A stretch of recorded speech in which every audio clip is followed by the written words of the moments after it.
Muy bien. Agradezco a todos por sumarse a este espacio. Bienvenidas a todos y a todas. La verdad que es súper interesante que se estén sumando a este espacio que llamamos Semillero de Programadores. Es la primera charla que vamos a estar compartiendo junto a todos ustedes. Está buenísimo porque ya somos más de 100 los que estamos participando. Quería agradecerles a todos por hacerse el tiempo y el espacio para participar. Antes de continuar, ahí como bien comentaba Flor, parte del equipo de Aprender Programando, si podíamos renombrarnos a todos con nuestro nombre y nuestro apellido para poder participar del espacio. Antes de continuar y presentar a quien nos va a estar compartiendo hoy su experiencia y su recorrido profesional, me gustaría darle la bienvenida a Javi. Javi es quien nos va a estar acompañando y guiando en este espacio para lo que van a ser cada uno de los encuentros que tengamos de Semillero de Programadores. No sé si Javi, ¿andás por ahí? Estoy por acá, Pablo, muchas gracias. Bienvenidos y bienvenidas a todos a este Semillero de Programadores. Bienvenidos, gracias por animarse a dedicarse una tarde para escuchar, para aprender y para seguir disfrutando de este mundo de la tecnología y de la programación. Vamos a recordar, además de que tengan ahí muteados los micrófonos, vamos a tratar también de recordar de poder ir aprovechando el chat para preguntas, dudas, reflexiones. Todo lo que vaya surgiendo en este espacio va a ser más que bienvenido. Y por el mismo chat les voy a mandar un link como para hacer la primera actividad, una actividad rompehielo, una actividad de encuentro, que tiene que ver con esta pregunta, la pregunta que se está proyectando: ¿por qué estás hoy acá? ¿Qué te gustaría saber o conocer más? Y por el chat les acabo de mandar un link, que es donde ustedes escriben su respuesta, una respuesta corta, sencilla, pero que nos va a servir a nosotros de horizonte para este encuentro, para esta charla que vamos a compartir todos nosotros. Así que ahí va en el chat el link, se los vuelvo a compartir por las dudas, y que puedan escribir brevemente por qué estás hoy acá, qué te gustaría saber o conocer más, de una forma bien sintética, sencilla, y que nos sirva a nosotros para ir sabiendo y escuchando y leyendo lo que ustedes tienen hoy para compartir. Ahí van sumando, lo estoy viendo yo, ahora lo voy a presentar. Un montón de cosas. A ver si ahí puedo compartir la pantalla.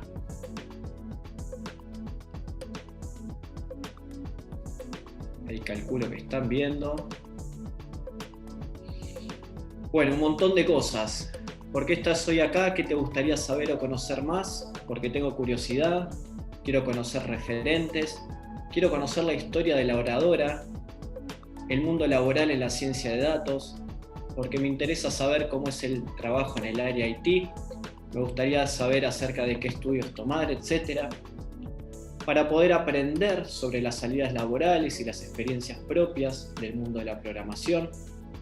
Me gustaría saber cómo hicieron para llegar a lo que son hoy, todo esto rondando en lo vocacional, súper interesante. Este año termino la secundaria y quiero ver si voy a elegir una carrera relacionada a la tecnología. Bueno, seguramente que el testimonio de hoy te va a servir muchísimo. Conocer más del análisis de datos. Quiero conocer experiencias de estudios y laborales, las dificultades que tuvo Yamila. Buenísima esta consigna, esta afirmación. Me gustaría y me encanta programar y me gustaría saber cómo ser parte del mundo developer. Quiero conocer más sobre trabajar en tecnología y programación. Bueno, un montón de respuestas, las voy pasando así, no las leo todas, pero fíjense, un montonazo. Gracias por sumarse, gracias por estar acá. La curiosidad, ¿no? Interesante. El mundo de los videojuegos, la programación, todo lo que tiene que ver con el futuro, la tecnología.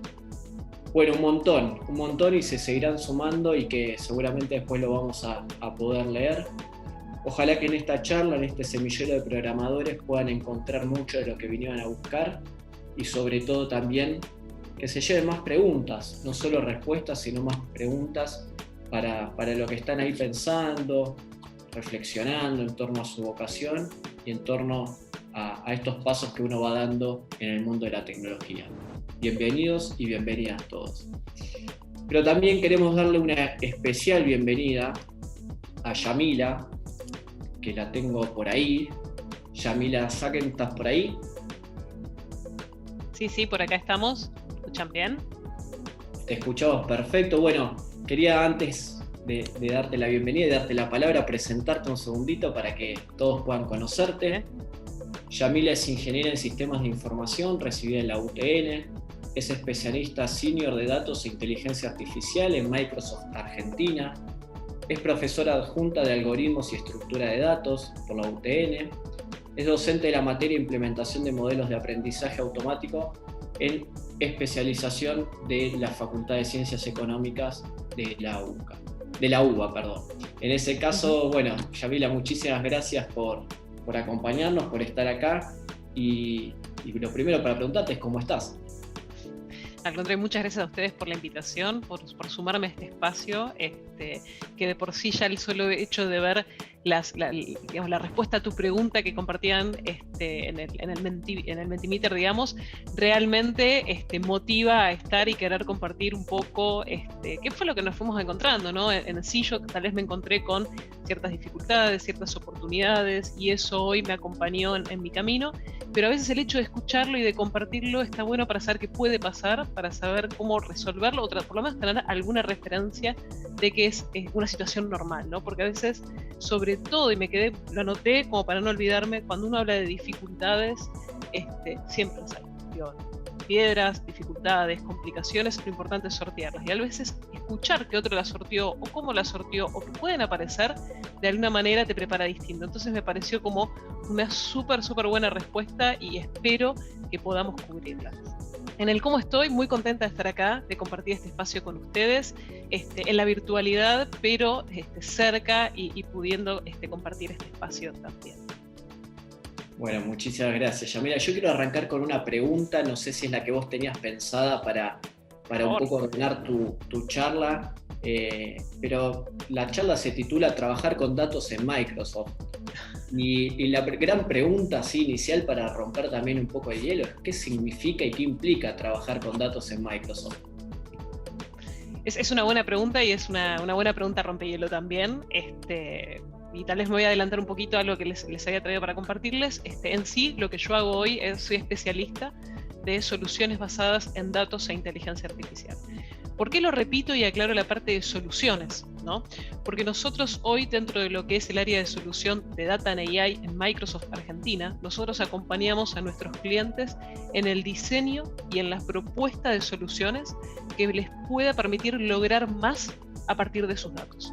Esto es, y acá lo que sí me gusta siempre como aclarar, como para que se entienda, los datos siempre son del cliente, y los clientes tienen necesidades acerca de cómo lograr ciertos insights, acerca de cómo poder hacer analítica sobre sus datos, cómo hacer desde análisis más tradicionales como análisis avanzado. Cuando nosotros hablamos de analítica en general es muy importante esta separación, por eso hago tanto hincapié, y justamente nuestro rol es poder acompañar a un cliente a que evolucione su dato a lo que necesita obtener, ya sea algo más tradicional, donde podemos hablar de enfoques o análisis del tipo diagnóstico descriptivo, traducido, armar tableros, entender la historia, poder presentarlo, como también poder pensar en hacia adelante o en ciertas predicciones que tiene más que ver con esa parte de analítica avanzada, que es la que más nos llama y nos obliga, digamos, a repensarnos, ¿no?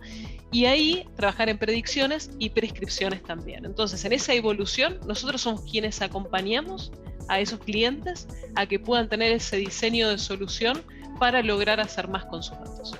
Buenísimo, Yamila. Yo quería arrancar con esa pregunta porque es, digamos, el primer minutito de atención donde todos dicen, bueno, ciencia de datos en Microsoft, ¿qué onda?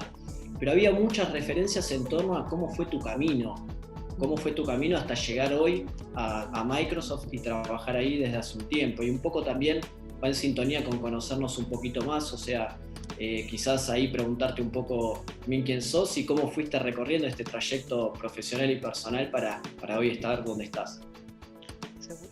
¿Puedo compartir un slide? ¿Puedo arrancar compartiendo? Entiendo que sí. Por supuesto, Yami. Sí, si querés arrancar con tu presentación, adelante.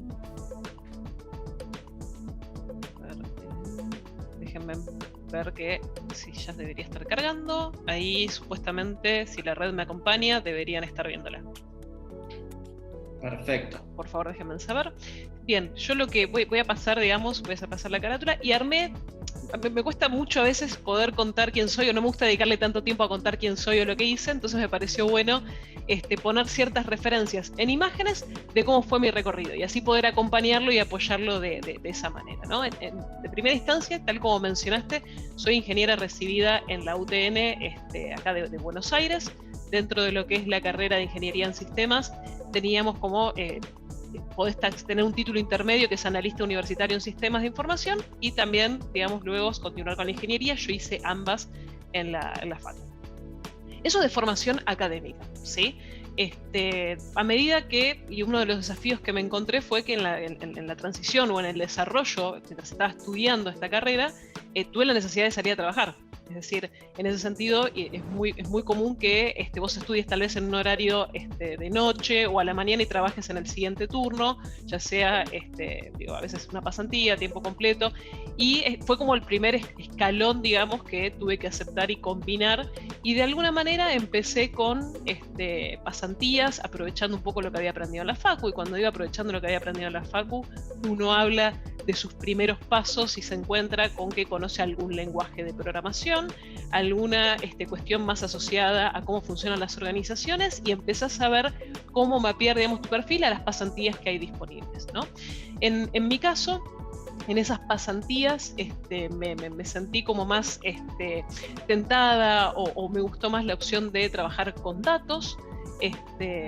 Digamos, viene hace un tiempo esto de datos y demás, pero en líneas generales vi bases de datos, vi algo de bases de datos y avancé por ahí. Cuando digo avancé por ahí, me refiero concretamente a que tenía un rol del estilo administrador de base de datos, en el cual hacía determinadas consultas, entregaba algún reporte y no mucho más a nivel pasantía, ¿no? Luego continué, mientras estudiaba, me pasé a otro empleo. Ese empleo fue en el Poder Judicial de la Nación, en el Consejo de la Magistratura del área de tecnología, y ahí ya con un enfoque de no solo tal vez SQL o alguna consulta, sino que más relacionado a lo que se llama hoy un analista funcional, donde sos el responsable de alguna manera de entender la necesidad que tienen que resolver, en ese caso y en el contexto del Poder Judicial, los juzgados, para luego transformarlo en una respuesta tecnológica o con qué herramienta mapear. Por ejemplo, podríamos estar hablando de que un análisis de este estilo podía ser tal vez referir determinadas plantillas en Word a un juzgado determinado, o hasta incluso hacer la capacitación y acompañar a la adopción de esas herramientas. Entonces es un rol muy combinado que yo por lo general cuando lo describo como analista funcional e instructor a la vez, ¿no? Y estando en el Poder Judicial aparece la opción de hacer una pasantía en Microsoft, justamente relacionado con lo que tenía que ver con datos. El rol era especialista técnico en base de datos, es decir, conocer sobre el producto que en ese momento era SQL Server, y a partir de ahí justamente acompañar, digamos, a un segmento de clientes a el uso o ciertas consultas de implementación asociadas con lo que tenía que ver con SQL Server. Es decir, de alguna manera tal vez esa primer pasantía me acompañó para luego poder aplicar y continuar ese recorrido. Hasta ahora no les conté mucho que se relacione tal vez con programación, o no suena tanto que se relacione con programación, pero en realidad estuvo presente desde el primer momento, porque a la hora desde preparar esas consultas, además esas líneas de código, usábamos mucho de lo que teníamos o lo que habíamos aprendido a nivel lógico en programación, pero también por supuesto se terminaba traduciendo en un lenguaje que era SQL, ¿no? Entonces, o que se podría decir que era SQL. Entonces, de alguna manera como que lo arrancás aprendiendo en la facu y te va acompañando tal vez en los distintos pasos que vas dando en tu carrera, ¿no? Luego, dentro de lo que era tal vez esta experiencia más de pasantía en Microsoft, bueno, la ejecuté, la completé, obviamente era por un tiempo y demás, y finalmente tomé otra posición dentro de la misma compañía ya como empleada de tiempo completo, es decir, nosotros le decimos full-time employee porque es jornada completa como parte de la organización. y tuve distintos roles. Recorrí, digamos, una diversidad interesante de perfiles dentro de la organización, en los cuales, a modo de resumen, posterior a, digamos, esta especialidad técnica de SQL, tuve una vista un poco más holística de productos en general, donde estaba en el área de soporte para acompañar a los clientes a que tengan una buena experiencia con los productos en general, donde ahí podemos pasar desde un SQL Server hasta un servidor de correo, hasta un servidor de sistema operativo base, ¿no? Entonces, como que tenías una combinación súper interesante.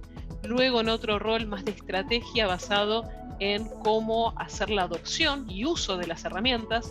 Y finalmente, ya mucho más enfocado en lo que tiene que ver con datos, en el área de solución que en ese momento se llamaba Data Platform. Esa área evolucionó, donde tal vez antes nos ocupábamos un poco más de lo que era reportería o gestión de bases de datos en la propuesta o en de solución, y luego ya se enfocó en datos más inteligencia artificial. Teniendo un poco este recorrido, me permitió, y este conocimiento, digamos, en las distintas partes que conformaban este mundo organizativo, de alguna manera enfoqué mi especialidad de posgrado en inteligencia artificial y en la aplicación en una industria específica, por así decir, la industria, que es la de salud, ¿no? Es decir, mi trabajo de especialidad tuvo que ver con la aplicación de inteligencia artificial como apoyo al diagnóstico médico. Y de alguna manera, ¿no?, arrancando por la UTN y volviendo a la especialidad, pude combinar todo ese recorrido. Y desde el año pasado también sumé esta posibilidad de compartir la experiencia aprendida en lo que era inteligencia artificial en la especialización que se da en la UBA, en la que básicamente el objetivo es implementar modelos de aprendizaje automático. De alguna manera, y muy generalista, uno podría decir que tiene que ver con la implementación de inteligencia artificial, digamos, en determinados contextos. Entonces, yo cuando lo puse de vuelta, ¿no?, con imágenes como para que me puedan acompañar, y un poco la animación es a propósito, ¿no?, porque terminó siendo un círculo. Uno arranca siempre por los pasos que tal vez te marca la facultad o la carrera que vos elegís, y vas ganando y justamente esas capacidades en cada una de las materias que recorres, y te van sirviendo para aplicar en los distintos estadios de tu carrera profesional, por supuesto de tu carrera, digamos, académica, y que después vos puedas elegir en dónde especializarte, por qué y cómo también, ¿no? Entonces es como, yo lo veo como un círculo que se retroalimenta de manera constante, y que justamente ese círculo te termina llevando a hacer algo que te gusta. Por lo menos a mí en lo personal realmente me apasiona, y no me dejen hablar mucho de datos e inteligencia artificial, porque ahí sí me voy a copar y voy a consumir mucho más tiempo del que tenía planificado, pero tiene que ver con esto, con ir descubriendo qué es aquello que te llena, que te motiva y que te hace que te reinventes día a día, ¿no? Buenísima presentación, Yamila, muchísimas gracias. El chat está que arde con un montón de preguntas, lo cual está buenísimo. Hay muchas referidas a la elección de la universidad. Digo, ¿por qué elegiste la UTN en su momento, y qué encontraste en la UTN que te sirvió como distintivo en tu formación profesional? Se organizaría más o menos en ese conjunto de preguntas. Es una gran pregunta. La elección de la UTN, o sea, voy a dar la respuesta corta y ahora entro en detalle. La elección de la UTN tiene que ver con que el perfil de ingeniero en sistemas que brindaba se adaptaba a una vista de lo que yo tenía al momento de empezar mi carrera. ¿Qué me refiero con esto? Yo al momento de empezar mi carrera no tenía una dirección, o sea, no quería ir 100% a lo que solo fuera generación de software o de programación, sino que quería armar o generar, digamos, un impacto desde lo tecnológico, pero dentro de una organización. Siempre tuve bien en claro que mi idea o mi plan era ser parte de una organización, digamos, ¿no? Entonces, al momento con el conocimiento que tenía, de vuelta, ¿no?, antes de 17 años, de ver ambas carreras, cuando leo la de Ingeniería en Informática de otras universidades y encuentro la de Ingeniería en Sistemas de Información de la UTN, sentía que ese perfil de gestión, de proyección, de planificación, y que además incluía la parte, digamos, por supuesto, de programación como la currícula, me gustaba mucho más que tal vez algunos otros que estaban mucho más orientados a solamente productos de software. Y también, digo, cuando uno lo cuenta ahí, digamos, se podría decir que quería dejar de lado la programación, y no es tan así, porque la programación era core en ambas en ambos enfoques, ¿no? Un ingeniero informático o un ingeniero en sistemas. Los dos tenían que aprender programación, los dos iban a usar la programación, pero tal vez en direcciones un poco diferentes. Creo que ahí es donde yo encontré, digo, perfecto, voy por ahí, desde ya, y esto lo recomiendo siempre, ¿no? Acérquense a las charlas que ofrecen las universidades, donde presentan las carreras, siempre se genera algún foro parecido, y yo he consultado a varios antes de tomar la decisión también, ¿no? O sea, de lo que leí, de lo que entendí era una cosa, cuando me acerqué y fui preguntando un poco más, terminó de cerrar esa idea, ¿no? Pero es también bueno el conocer ambas alternativas. Clarísimo. Lo que preguntan acá, también muy interesante, es si vos ya sabías cuestiones de programación antes de empezar la carrera, cuántas fuiste aprendiendo, obviamente me imagino que muchas, y si hay otorga algo distintivo el título universitario de el saber más práctico. Es ahí un poco por donde viene varias preguntas. Voy a contestar la primera parte, y lo voy a contestar diciendo que en la secundaria yo me recibí de perito mercantil. O sea, no vi absolutamente nada de programación hasta el día que arranqué a cursar en la facu. Nada de nada. Sabía sobre, si se quiere, el uso de determinadas aplicaciones en la PC, había hecho un curso de esos que en eso, y acá voy a quedar un poco, se van a caer los años, ¿no? O sea, había unas revistitas que se llamaban Junior, que eran para chicos y de alguna manera te enseñaban computación. Bueno, todo ese tipo de cuestiones sí, me gustaba mucho la interacción justamente con todo lo que tenía que ver con el mundo informático, pero no sabía ni un lenguaje de programación ni una línea de programación. Con lo cual entré a la facu a mi primer materia de programación, que era algoritmos y estructura de datos, de la cual ahora soy docente, sin saber nada, ni siquiera cómo pensar la lógica para programar, ¿sí? Y dicho sea de paso, cuando yo arranco cada año a dar la clase en la facu, yo parto desde esa misma base. Uno puede aprender y absorber todas las capacidades necesarias a lo largo de su carrera. Y ya siempre puede acompañarlo con nuevos lenguajes, siempre puede acompañarlo con nuevo conocimiento, con conocimiento complementario, pero realmente yo aprendí la base en la carrera y pienso mis clases para que los alumnos que me toquen justamente también puedan tener esa experiencia, con lo cual no es que hay un requerimiento previo para comenzar a cursar, no hay un requerimiento previo para anotarse, sino que sea principalmente aquello que te motiva o que piensas que te va a gustar en tu día a día, porque esto lo haces todos los días, digamos, ¿no? Clarísimo. Y en cuanto a lo otro, a lo distintivo que a lo distintivo de estudiar, digamos, o hacerlo por la cuenta. Yo creo que tiene más que ver con la inserción en el mundo laboral, ¿no? Y esto es una opinión de la cual no es que tengo mucho conocimiento, pero sí nos pasa que el hecho de vos haber hecho una carrera de punta a punta no solamente te da las capacidades de saber programar o las capacidades de saber hacer algo, sino que es un combo completo en el cual vos fuiste evaluado por distintas capacidades, distintas habilidades y sos capaz de poder coordinar, ¿no? O sea, sin ir más lejos, en una carrera de ingeniería uno tiene una carga alta de lo que es la parte matemática. Y uno podría decir, bueno, pero en el fondo tampoco es que vas a usar tanto matemática. No, y siempre lo terminas usando. La forma de razonar, la forma de proponer soluciones, la forma de cómo vos operás, de alguna manera, va a estar apoyada en cada una de las cosas que aprendiste en la carrera. Vos de todas maneras podés elegir un lenguaje de programación, hacer, digamos, un estudio de punta a punta, ser el más experto en el uso de ese lenguaje de programación y probablemente por un periodo de una cantidad de años considerables vos puedas seguir usándolo y te puedas seguir apoyando. Ahora, probablemente en cuanto al perfil hay algunas cuestiones o de la organización o de otras cosas que vos quieras cubrir que tal vez si no haces la carrera podría estar, digamos, más limitado. De vuelta, no es un blanco o negro, ¿sí? Es simplemente lo que yo pienso en este punto y que les recomiendo siempre que cuanto más habilidades junten y cuanta más habilidades tengan, más roles van a poder aplicar, ¿no? Y ahí sumo una preguntita más que la había visto en el chat y después sí, queremos escucharte hablar de datos, que dijiste que podés estar horas y horas.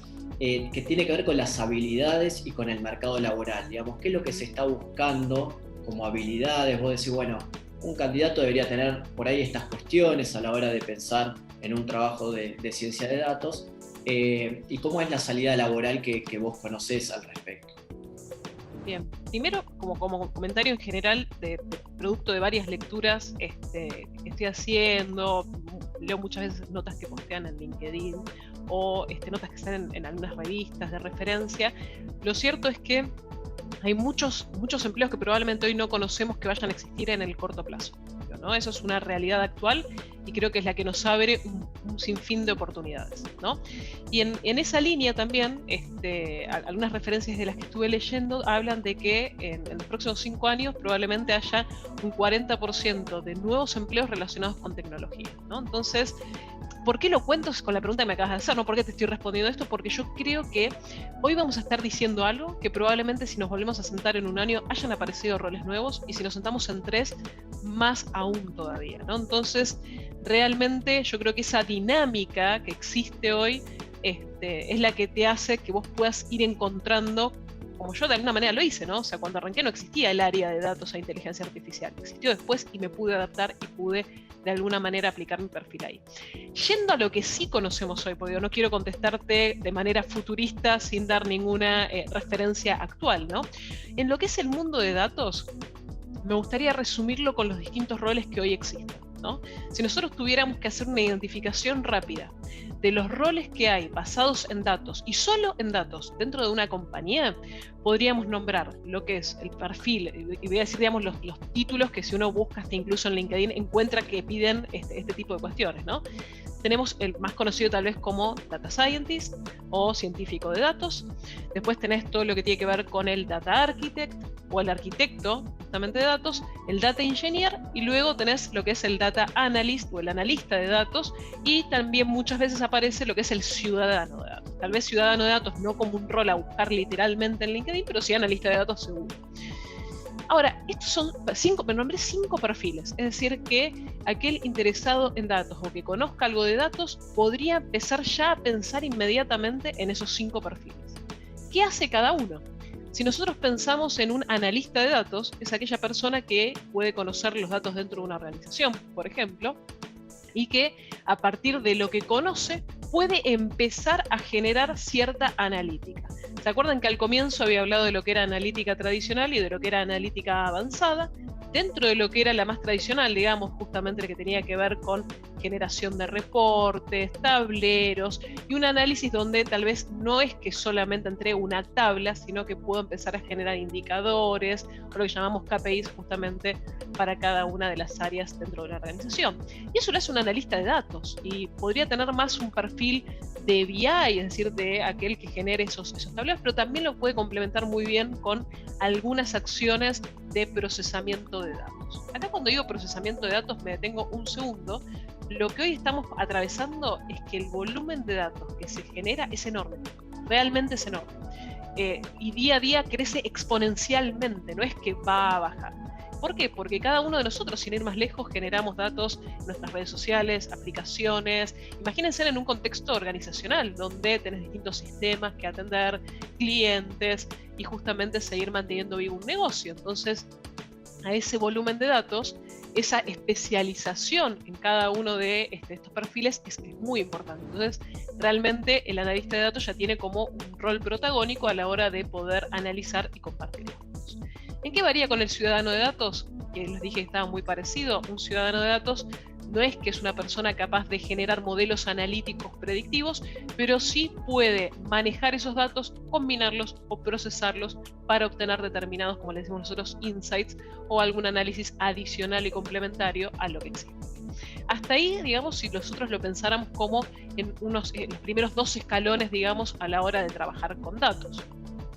Si vamos a donde ya tenemos que evolucionar ese dato en un contexto organizacional, en esa estrategia un poco más completa que le decía, es necesario poder armar una arquitectura en cuanto a componentes tecnológicos que soporten esa evolución del dato. Y ahí tal vez no solamente nos pensamos en, bueno, ¿qué hago con el dato? Sino hay que pensar en el camino que el dato tiene que seguir para poder terminar en un reporte, para poder terminar en una predicción, por ejemplo. Entonces hay una combinación de componentes que se generan por detrás para lograr eso. Y eso es responsable el arquitecto de armarlo. Inmediatamente después, digamos que está esa arquitectura armada, Que el dato se mueva en los distintos componentes tal como esperamos es responsabilidad del data engineer, ¿no? Entonces es quien se ocupa de construir esos flujos y de acompañar a que ese dato evolucione. Ya si nos metemos 100% en manejo de código, que dicho sea de paso y lo adelanto por si tal vez luego aparece como pregunta, hoy entre Python y R ocupan la mayoría, digamos, de las elecciones que toman los cientistas de datos para armar esos modelos predictivos, es quien de alguna manera el cientista de datos va a terminar cargando o armando ese modelo para que pueda generar esas predicciones y posteriormente las prescripciones. Entonces, si nos fijamos, y haciendo un resumen porque sé que hablé un montón, tenemos 5 roles que comentamos hoy, o 4 bien claros que mapean con lo que puede ser la oferta laboral, y solamente estamos hablando de agarrar el dato y que deje de ser dato para que se transforme en algo más, ¿no? Ahora, uno dice, ¿y entonces desaparecen los roles como el que vos nombraste de DBA o administrador de base de datos? No, siguen existiendo, porque se sigue necesitando almacenar, se sigue necesitando consultar y se sigue necesitando administrar datos. Lo que les dije y de 4 perfiles que les nombré, solamente en un proceso de poder lograr hacer más con el dato, ¿sí? Pero realmente hay una gran diversidad y cada vez, digamos, hay más búsquedas relacionadas con esto. ¿Por qué? Porque el crecimiento exponencial de los datos es real y es lo que tenemos hoy como desafío. Buenísimo. Bueno, te sumo acá una pregunta de Santiago Meyer, que pregunta cómo es una rutina diaria tuya a nivel profesional, y después la relaciono con otra de Malena Egui, que es cuáles han sido tus mayores satisfacciones profesionales. Me parece ahí unir esas 2 preguntas como clave para que nos cuentes un poquito. Bien, voy a arrancar con lo que es mi rutina. Dejo de compartir un segundo, así los puedo ver un poquitito más grandes, si les parece. Ahí supuestamente dejé de compartir. ¿Me confirman? No, ¿estás compartiendo todavía? Ah, ahora sí. Ahí. Bien, no, así los puedo ver más que nada, porque si no estaba como viendo la misma presentación. Mi rutina, en líneas generales, en lo que refiere a mi labor dentro de Microsoft, probablemente tenga ciertas similitudes. Yo lo que les voy a agregar para contarles es, soy docente en la UTN y en la UBA, ¿no? Con lo cual, una vez a la semana en la UTN, una vez en la semana en la UBA, de 7 a 10, 11 de la noche, doy clases martes o los jueves, ¿no? O sea, sumado a mi rutina. Entonces lo agrego como para contar ese espacio. ¿Por qué lo hago? ¿No? ¿Por qué lo hago? Porque realmente mientras estaba cursando descubrí que me apasionaba todo lo que tenía que ver con la vida académica.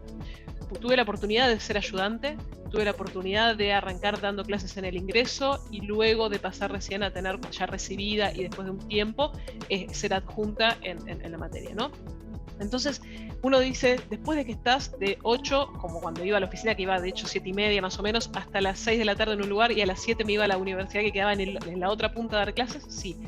Esa era parte de mi rutina y me pone súper contenta contarlo porque me gusta hacerlo, me gusta realmente dar clases, lo disfruto. Es un cansancio físico, sí, pero nunca es un cansancio mental. Ya digo, referido concretamente a esos extras que aparecen. En lo que es mi rutina diaria en Microsoft, concretamente en el área de solución en la que estoy, que es datos e inteligencia artificial, nosotros tenemos un set de clientes con los cuales podemos llegar a tener reuniones. Antes tal vez, y no en este contexto, eran la mayoría digamos, presenciales. Hoy tenemos, la verdad que gracias a la tecnología, la posibilidad de hacerlo de manera virtual y no perder ese ritmo. Y un poco lo que hacemos es justamente poder identificar las necesidades que tienen los clientes y cómo a partir de lo que tenemos, de lo que conocemos, ayudarlos a diseñar esas propuestas de solución. Entonces hay días en los cuales tal vez hay reuniones que son más de relevamiento, otras reuniones que son más de presentar propuestas, otras que son tal vez momentos de concentración en los cuales generar esa propuesta de arquitectura y cómo se va a mover el dato y demás, pero de alguna manera, si me permiten, respiro en mi día a día la posibilidad de ayudar a los clientes a evolucionar los datos. Desde ya dejé de lado, y tal vez eso no intencional, el hecho de hablar un poquito más sobre inteligencia artificial, ¿no? Porque enfoqué mucho en analítica avanzada, pero cuando hablamos de inteligencia artificial no solamente tenemos ese procesamiento, esa generación de modelos o algoritmos para las predicciones. También tenemos situaciones en las cuales, por ejemplo, hay construcciones de agentes conversacionales, o más conocidos comúnmente con el nombre de chatbots, o el uso de servicios cognitivos que nos permiten analizar imágenes, textos y devolvernos una respuesta concreta, ¿no? Entonces, cuando hablo de relevamiento, cuando hablo de propuestas, no solamente son propuestas en términos de cómo evolucionamos el dato, sino también de cómo implementamos inteligencia artificial en una organización, ¿no? No quería dejar de mencionar porque no parecía que solamente estábamos viviendo alrededor de esa parte de analítica avanzada. Perfecto. Y ahí ¿me faltó una parte de la pregunta o contesté todo? la otra parte tenía que ver con aquellos proyectos profesionales, laborales que has tenido a lo largo de tu carrera y que Las satisfacciones. te han llevado ahí. una satisfacción, así que los recuerdes con mucho cariño. Yo lo primero que recuerdo como una gran satisfacción fue la oportunidad de meterme en el mundo académico. Pero no en el mundo académico cursando, sino en el mundo académico como una proyección o como un ayudante de ese momento que luego me hizo construir mi carrera docente. Yo creo que eso para mí fue una enorme satisfacción y me hizo descubrir que no solamente en esa imagen organizacional que tenía iba a encontrar mi motivación diaria, digamos, ¿no? Creo que eso es lo importante. Después, lo siguiente tiene que ver con la decisión que tomo de dejar de formar parte, digamos, del Poder Judicial y moverme a Microsoft. Cuando hice el análisis en ese momento, yo dejé el puesto que tenía, con la carga horaria que tenía, y aposté a una pasantía, ¿no? Todos sabemos que las pasantías suelen tener inicio y final, digamos, ¿no? Entonces, cuando yo elijo esta pasantía, el periodo de duración máximo era 1 año. Y era una apuesta, yo decidí hacer esa apuesta, decidí, digamos, ir a buscar esa adquisición de conocimientos, esa experiencia, dejando algo que tal vez sonaba un poco más fijo, y digo sonaba, porque ya era un puesto ya asignado, digamos, no es que tenía una duración predeterminada, ¿no? Y al día que lo hice, o sea, en ese momento todavía estaba como transicionando uno con el otro, el primer día donde entro a la compañía, yo había terminado en el Poder Judicial a las 13:50, y lo digo porque me lo acuerdo literal, me tomé el subte por 3 estaciones y llegué a las 13:59 cuando arrancaba a las 2 de la tarde. Para mí fue una locura ese día, y entré a Microsoft y tengo una charla inicial con quien iba a ser mi jefe, y me dijo 3 cosas relacionadas con lo que yo iba a tener que hacer. La sensación de felicidad que tuve cuando las escuché fue, tomé la mejor decisión. Después no sabía, o sea, en ese día imagínense que no sabía si pasaba de 1 semana, si pasaba de 3 meses, o si terminaba 1 año y me tenía que volver a buscar trabajo, digamos, ¿no? Pero me pasó a escuchar que me dijeran qué era lo que tenía que hacer y sentí una felicidad enorme por dentro, ¿no? Pero me viene siempre a la mente, por eso lo conté. Ahora, por supuesto, cuando nos va muy bien en proyectos con los clientes, o logramos acompañar a clientes en problemas que tal vez complejizaban su día a día, o mejoramos ese impacto a partir del uso de tecnología, eso de por sí es una satisfacción diaria, y la verdad que en el área de solución en la que estamos hablando suele ocurrir seguido, ¿no? Pero si yo tuviera que nombrar esos 2 momentos claves, no podía dejar de pensar en el momento de empezar a ser ayudante y en el momento que entré a Microsoft. Te comparto, Yamila, otras 2 preguntas. Vos decime Sí, vos dale tranquilo. Tenés un vasito de agua también por si querés tomar algo, pero yo te voy pasando las preguntas que ponen acá en el chat. Hay una de Brandon Porcel que dice: ¿qué rol ocupará la inteligencia artificial con el control de datos en los próximos años? Y la asocio con otra pregunta que hay ahí, es: ¿qué opinión tenés sobre la ética de la vigilancia de datos? Me parece ahí sobre la finalidad de los datos, es que ahí reúno las preguntas. Está muy bueno, y voy a aprovechar la última parte, ¿no? Yo creo que, como toda tecnología, digamos, que se vaya a utilizar, es muy importante que su uso sea, y acá perdón si suena filosófica, ¿no? En pos de situaciones o cuestiones buenas, éticas, ¿no? O sea, es decir, uno puede usar cualquier tecnología para bien o para mal, digamos, ¿no? O sea, definitivamente eso existe en cualquiera de los escenarios. Lo que sí me parece clave resaltar en esa instancia, cuando hablamos de inteligencia artificial, la inteligencia artificial en realidad es de alguna manera un set de herramientas, de tecnologías, de metodologías que a partir de los datos nos permiten ciertos resultados, ¿no? Permiten interacciones, razonamientos o predicciones, ¿no? Entonces, cuando se van a usar herramientas o tecnologías de inteligencia artificial, yo creo que ahí es clave entender qué principios sigue la compañía que las desarrolló, qué principios éticos respeta, cuál es digamos, nosotros decimos el compliance, digamos, pero cuál es el cumplimiento de normas legales que tienen los productos de la compañía que estoy eligiendo para construir datos e inteligencia artificial, digamos, ¿no? Construir datos no, sino usar datos para inteligencia artificial. Entonces yo creo que es clave que estar bien informados en esta línea, ¿no? Por ejemplo, en el caso de Microsoft, que es algo que me gusta contar mucho, Microsoft sigue, en cuanto a lo que es el desarrollo de sus tecnologías, los principios éticos, y uno los podría buscar rápidamente en cualquier buscador en la web y encontrarlos y entenderlos al detalle, que es lo que a partir de la tecnología, digamos, que se construye, uno sabe que se está cumpliendo, ¿no? Como también, si yo estoy guardando datos en un repositorio, que ese repositorio sea mío y que solo yo use esos datos, no que sirva para alimentar tal vez otros escenarios u otras situaciones de externos que no son nuestras, ¿no? Y ahí también es importante cuál es la estrategia que usa la compañía que vos estás eligiendo para guardar los datos.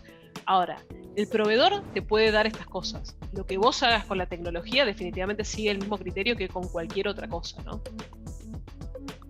Clarísimo, clarísimo. Hicieron una pregunta mucho más arriba en torno a cómo es trabajar en Microsoft.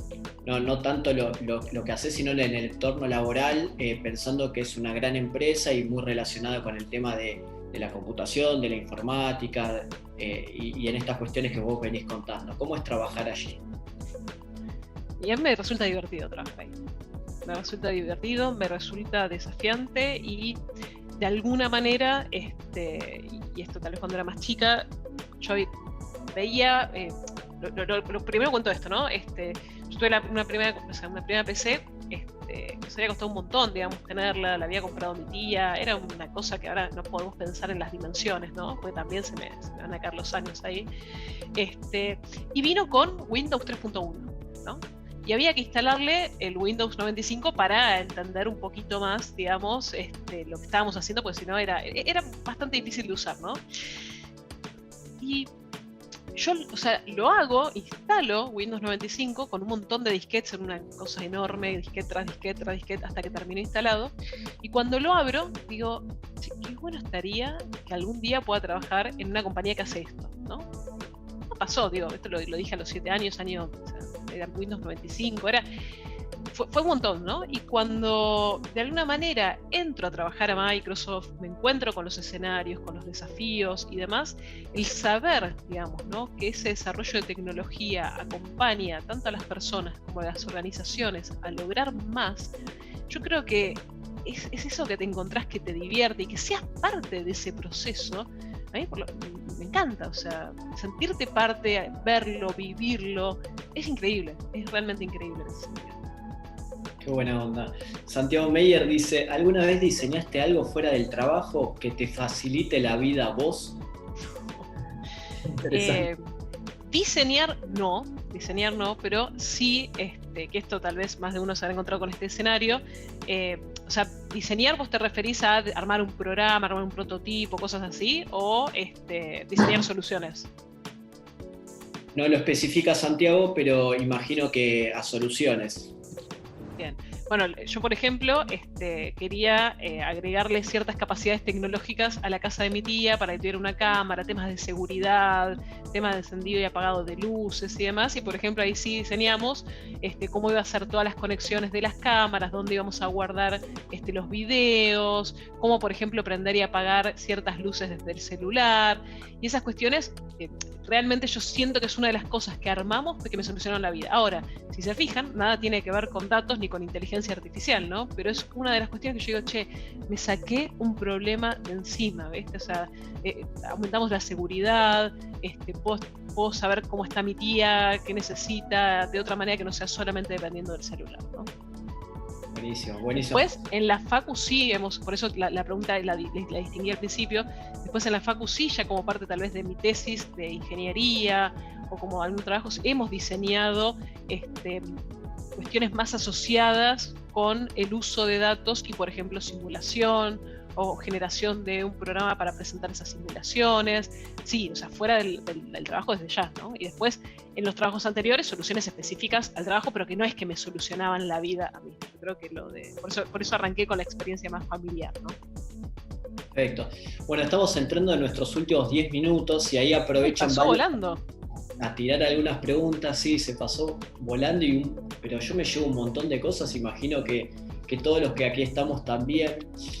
Y bueno, van entrando ahí algunas preguntas, vamos a tratar de compartir algunas, y el que no se animó todavía o la que no se animó, bueno, que se anime a ponerlo en el chat. Acá Aymara Torres dice: lo bueno pasa rápido, así que bueno, el cumplido bueno, para vos, Atila. Acá Mateo Sansone dice: en el ámbito que se encuentra, ¿le es útil conocer idioma? Sí, definitivamente la respuesta es sí. En líneas generales y todo lo que tiene que ver con tecnología también, la mayoría de las documentaciones aparecen primero en inglés, y digo en general, no hablo solo de tecnología Microsoft, sino que hasta los papers, las novedades y demás, la mayoría está en inglés, con lo cual yo diría que por lo menos inglés sí estaría bueno que vayan agarrándole ritmo.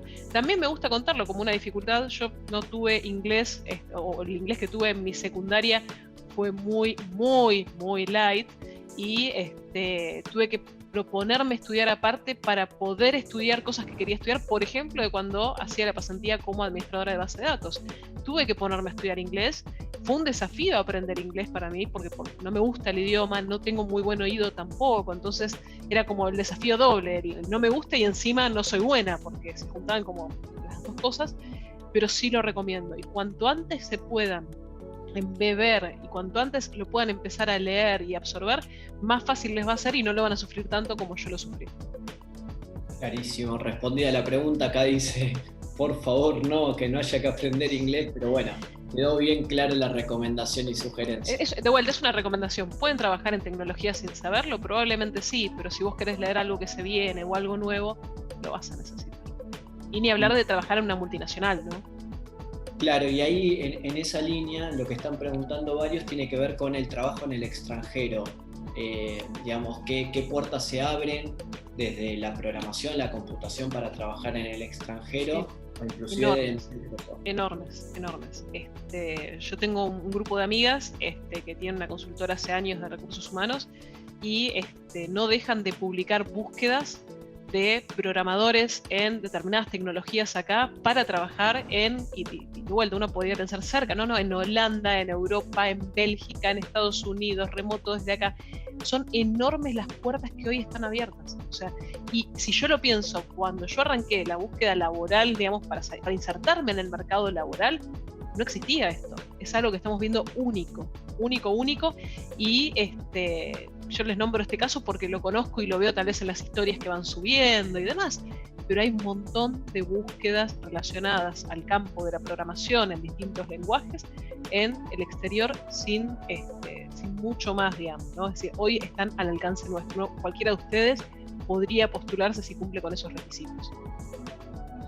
Y en eso también te preguntan por Microsoft, ¿cómo aplicar a una pasantía o presentarse a una pasantía? Si existe pasantía para estudiantes.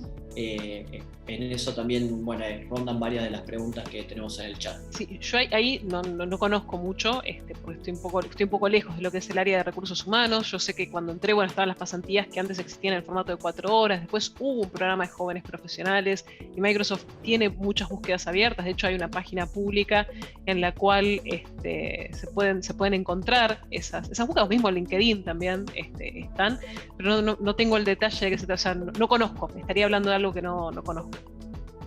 Bien, y bueno, quizás lo que van surgiendo ahora son más preguntas en torno a eso, quizás alguna podrás responder en cuanto a si hay oportunidad de entrar a Microsoft sin tener título universitario, por ejemplo. Lo plantean desde ahí. no las sé responder, tal vez sí, tal vez no, pero no te sé decir. O sea, por ejemplo, cuando yo entré tenía el título de analista, entré a la pasantía, ya me había recibido de analista en sistemas y me recibí de ingeniera trabajando en Microsoft, ¿no? Pero ahí no conozco el proceso de contratación, estaría contestando sin saber. Perfecto. Preguntan ahora nuevamente en torno a la universidad, consejos para gente que ya está por empezar la universidad, estudiantes que están terminando el secundario y quieren comenzar el nivel universitario. ¿Qué les recomendaría? Lo primero que le recomendaría es, siempre cuando hablamos de cuál es la clave de recibirte, ¿no? La clave de recibirte, si tuviéramos que dividirlo, es un 80% de perseverancia y un 20% de estudio, ¿no? Yo tuve un choque con la realidad muy duro cuando pasé de la secundaria, perito mercantil, aparte siempre me gustó todo lo que tenía que ver con los números, la contabilidad, a entrar a la universidad y hacer 7 materias, digamos. Cursaba de lunes a sábado 7 materias, venía de un ritmo de secundaria que no me generaba un desafío adicional a la hora de estudiar y me encontré en la universidad.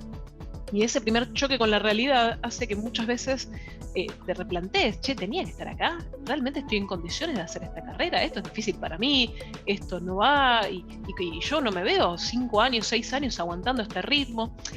La primera impresión es esa, es cierto, pero uno si es perseverante y de alguna manera se enfoca y sabe que se van a presentar esas dificultades y ayuda mucho el hecho de saber que si las sorteas vas a pasar, realmente es algo que se puede hacer y lo pueden hacer confiando, siendo perseverantes y dándole para adelante. Yo creo que eso es el mejor consejo. Y un día me dijeron, yo estaba en tercer año de la universidad, cada vez más cuesta arriba era, o lo sentía yo por lo menos así, y un día me dijeron, un día vas a decidir recibirte y lo vas a hacer. Y yo me reí y le digo, pero yo ya decidí recibirme, o sea, me quiero recibir, obviamente. Y me quedé como algo que me dijeron como un comentario que no me sumaba, ¿no? Y en mi peor momento en carga laboral de horas, que yo pasé a trabajar, digamos, 9 horas, y a veces llegaba con lo justo a la universidad, seguía siendo ayudante y seguía cursando, realmente era enorme. Un día sentí que me había decidido a recibirme, ¿no? Y vos decís, pero ¿qué cambió desde que entraste? No cambió nada, pero lo sentís. Y cuando lo sentí, pasé los 2 últimos años, pero casi que no sentí esa dificultad, esa presión, esa complejidad.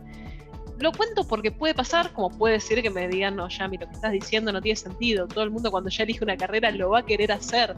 Pero yo me lo dijeron, no les di bolilla y en los últimos 2 años lo sentí, lo viví, lo atravesé. Clarísimo. Bueno, voy a cerrar con una pregunta, ya estamos al borde del cierre de las 4 de la tarde. Tiene que ver con si vos querés decir algo que no hayas dicho, que no te hayan preguntado, algo que quedó ahí en el tintero, para que puedas compartir, sí, como cierre. Sí quiero decir algo, ¿no? Y tiene que ver con algo que digo las primeras clases de la materia de algoritmos y estructura de datos, ¿no?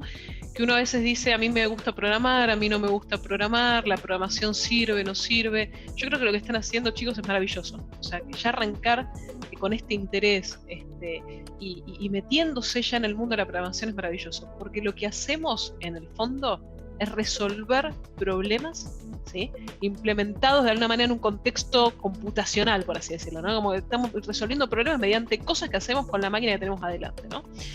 Y lo digo bien genérico y en ese lenguaje tan crudo, porque es eso, resolvemos problemas, aplicamos análisis, entendemos qué es lo que está pasando, nos abstraemos de aquellas cosas que nos suman y nos enfocamos en donde realmente está el problema, armamos los modelos que van a permitir resolver eso y después, ¿saben qué? Los diseñamos y los implementamos en código.